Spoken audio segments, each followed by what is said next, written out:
नमस्कार प्रणाम। आप सबका फिर से स्वागत है। आप सब बता दूं कि साइलेंट स्टार नीलकमल सिंह, आप सबके सुपरस्टार नीलकमल सिंह फिर एक गाने का पोस्टर लेकर आए हैं। तो चलिए गाने की बातें करते हैं। नमस्कार है, आप सब देख रहे हैं भोजपुरी प्लेटफॉर्म यूट्यूब चैनल। आप सबको बता दूं कि ये गाना जब भी आ रहा है सुपर हिट हो जाएगा। जिस गाने का टाइटल है पति के संपत्ति। आप सब बता दूं कब और किस समय रिलीज किया जाएगा और बहुत बड़ा धमाका नीलकमल सिंह बैक टू बैक लेकर आ रहे हैं इस गाने को। जिस गाने का टाइटल है पति के संपत्ति, नीलकमल सिंह ऑफिशियल यूट्यूब चैनल पर इस गाने को रिलीज़ किया जाएगा, पति के संपत्ति। आप सबको बता दूं इस गाने को सिर्फ गाए हैं नीलकमल सिंह के द्वारा। इस गाने को गाया गया है और इस गाने को बहुत जल्द रिलीज़ भी किया जाएगा। डेट आप सबको बता दूं, आप सबके बीच में कल सुबह में 7 बजे सुबह में इस गाने को रिलीज़ किया जाएगा। इस गाने का टाइटल है पति के संपत्ति।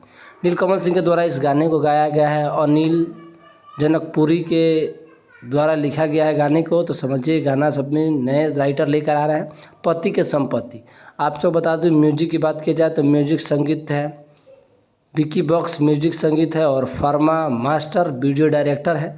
काफ़ी ज़बरदस्त इन लोगों का तालमेल है और समझिए कि ये भी गाना आएगा तो सुपर हिट हो जाएगा। आप लोग देखते रहिए भोजपुरी प्लेटफॉर्म यूट्यूब चैनल। ऐसा ही खबर देखने के लिए भोजपुरी प्लेटफॉर्म यूट्यूब चैनल को सब्सक्राइब कर लीजिए। नीलकमल सिंह के अगर आप भी फैन हैं तो चैनल को सब्सक्राइब करके कमेंट कर दीजिए। जिस गाने का इंतज़ार था वो गाना आप सबके बीच में आ गया, पति के संपत्ति। तो इसी तरह का वीडियो देखने के लिए चैनल को सब्सक्राइब करें। फिर मिलते हैं नेक्स्ट वीडियो में।